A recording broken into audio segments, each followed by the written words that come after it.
Hi there, James Rowe here, presenter of the Which Cars podcast. Join me and the Which Cars team as we cover the biggest motoring stories, including our exclusive research into car reliability. When 5 to 9-year-old cars break down, they spend on average 4 days off the road. New to 4-year-old cars spend 4.8 days off the road. Now that might not seem like much in the general scheme of things, but that's a 20% difference. And that could be the difference, for example, if you break down on a Monday afternoon between getting your car back for the weekend or having to wait into the next week to having it repaired. Should you buy a used car rather than a new one? Unless you're desperate to get a car in exactly the colour or specification you want, there are plenty of low mileage used cars on the market with significant discounts on their new price. And if they're from a brand, say like Toyota or MG, which offer long warranties, then it can actually be quite a good option buying used because you'll still have that manufacturer cover behind you. And why are car headlights so bright nowadays? Car manufacturers want to make life easier for the driver, so they add these LED or laser headlights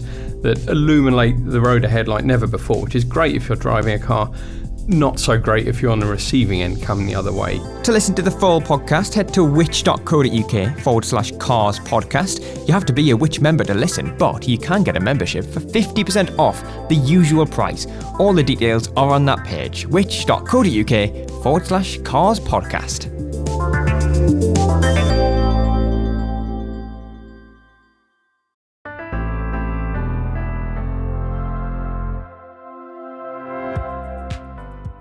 Hello and welcome to the Which Money Shorts podcast. I'm the host of the Which Money podcast, Lucia Ariano, here to bring you a taste of some of the best money advice taken straight from the Which Money magazine. This week we're looking at the most common banking security threats and how you can protect yourself against fraudsters. This article was originally written by Chiara Cavalieri.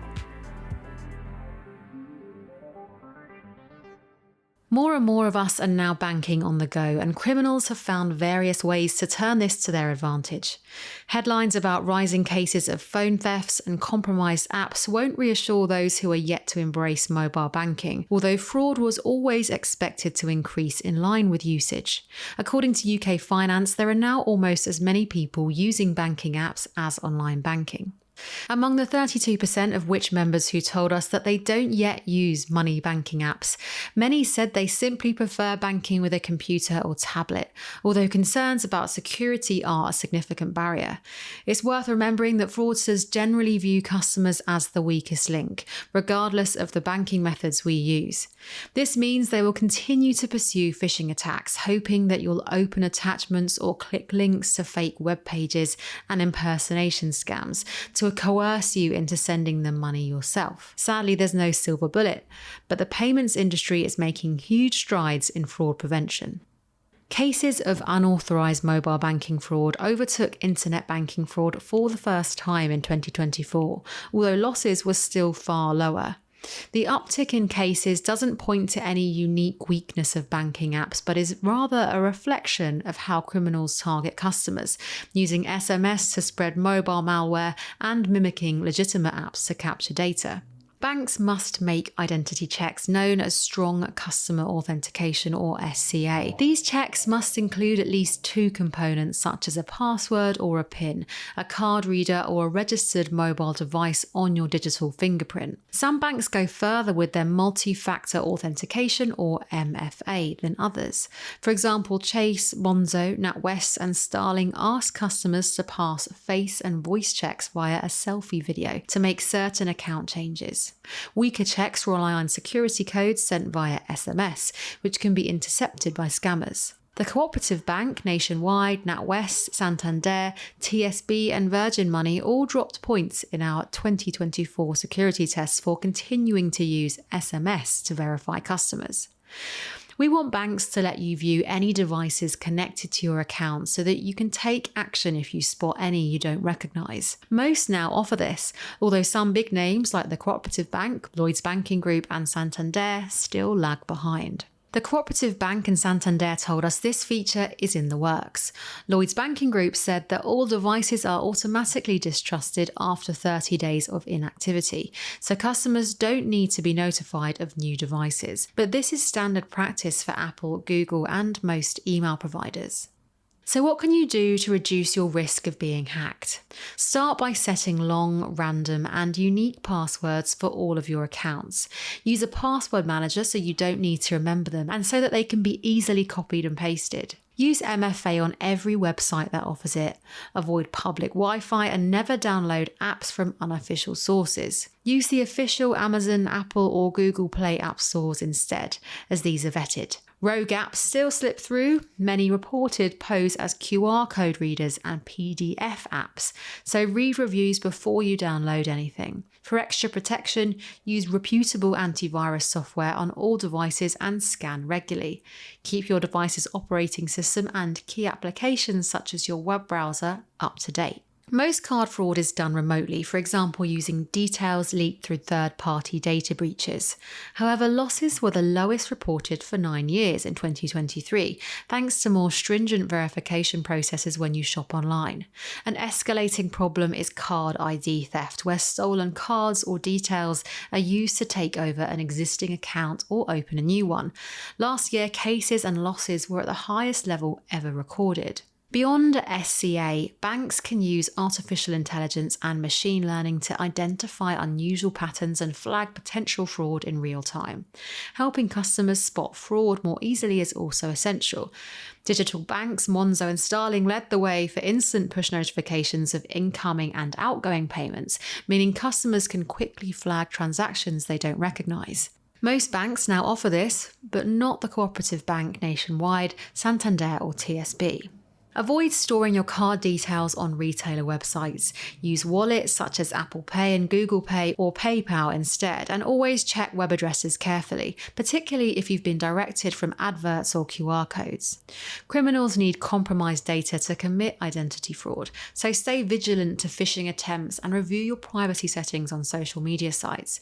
If your card is lost or stolen, most banks let you freeze it via the app, though the Cooperative Bank is a notable exception. Thieves snatching expensive handsets aren't only looking to sell them on. They shoulder surf victims to watch them entering PINs and passwords, usually in a crowded public space where they can go unnoticed. If you've used the same or similar passwords for multiple accounts, a thief could easily pass security checks. If they can't crack them, they will try to use your SIM in their own device. Some banks make it extremely difficult for thieves to reset your login details or register the app on a new device. Chase, Monzo and Starling ask for a photo ID or a selfie video, for example. However, in early 2023, a spate of phone thefts, many of which involved gym lockers being raided, led which to expose holes in some banks' defences. A few required only basic information to reset app login details. For example, Halifax and MBNA only asked for credit card details and a security passcode sent via SMS to the same phone. We think this is too weak. Although SMS is slowly being phased out by the industry, banks have other tools such as transaction monitoring and behavioural biometrics, which detect subtle deviations in the way a device is used. Most also use geolocation data to verify the physical location of customers during transactions and identify unusual activity. Santander is the only bank we surveyed that doesn't use either. Add a unique PIN to your SIM to prevent it being used in another phone. To do this, see the security section of your phone settings. Register for a tracking app such as Apple's Find My or Google's Find My device, so you can quickly mark your device as stolen and remotely wipe its data if needed. Check if your phone manufacturer offers any tools such as Apple Stolen Device Protection and Android Theft Protection. Finally, avoid keeping your debit and credit cards in your phone case. Criminals can trick your mobile network into transferring your phone number to a SIM card in their possession, which is a type of fraud known as SIM swapping. Armed with information stolen from social media, data leaks, or phishing attacks, scammers contact your network provider to request that your number is switched to a SIM card they control. Now they can redirect calls and text to a new device to intercept security codes and hijack your bank details or payment wallets such as Apple Pay and Google Pay. Mobile networks bear most of the responsibility for preventing this scam, although many banks use SIM swap detection, which flags recently swapped SIMs as high risk. The likes of Chase, Monzo and Starling have no need, as they never use SMS to authenticate customers at login. However, we were disappointed to learn that Lloyds Banking Group and Nationwide are yet to adopt these measures, as both still use SMS-based identity checks. Set up a strong password with your phone company and call it immediately if you receive unsolicited texts or emails about your SIM being ported, a pack request, or you unexpectedly lose phone service. Use MFA that doesn't require SMS where possible. For example, apps such as Microsoft Authenticator are tied to a physical device, not your phone number. Scammers often contact potential victims posing as banks, law enforcement, and telecom providers to trick you into sending them money or divulging security codes that they can use to authorize payments. Banks can block attempts to mimic their phone numbers in calls and texts by adding them to the Do Not Originate list. These are helplines that can only receive calls, not make them. So networks can block any calls appearing to be from numbers on the DNO list. When you send money to new accounts, detailed fraud warnings are now the norm.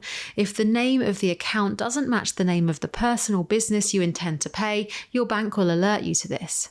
Stay cautious when receiving unsolicited calls, emails, and texts. Avoid clicking on links and double-check any urgent notifications supposedly from banks or other businesses. Contact from unknown numbers is a red flag, but even if the number appears legitimate, contact the company using a trusted method such as the phone number on your debit card. Never share your password, PIN, or security codes. Anyone asking for these is a scammer. Don't download screen sharing or remote access software, as this enables scammers to take full control of your device. And pay attention to fraud warnings from your bank, as these are designed to protect you. Never lie to your bank about the reason for a payment, as fraudsters are known to coach victims into bypassing security checks. If the worst happens, report any losses immediately so the banks can freeze accounts and try to recover your money.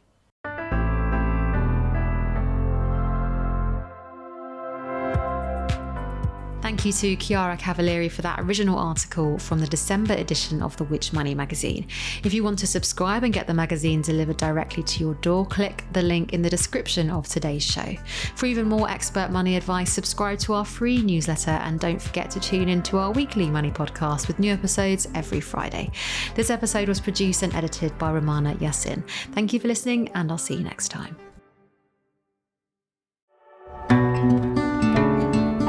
Saving for retirement can feel daunting. The same goes for managing your money once you've stopped working.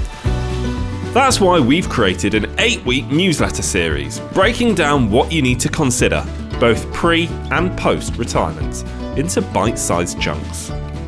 If you sign up to our free retirement newsletters, for 8 weeks we'll send you an email full of expert guidance to help you take control of your retirement planning and give you the confidence to make smart decisions. We'll help you get to grips with your pension, teach you how to boost your income, and explain more about care options. It doesn't matter when you sign up either. Your 8 weeks of advice will start whenever you sign up. So what are you waiting for? Head to which.co.uk/retirement newsletters, all one word, to get up to speed on everything you need to know for retirement.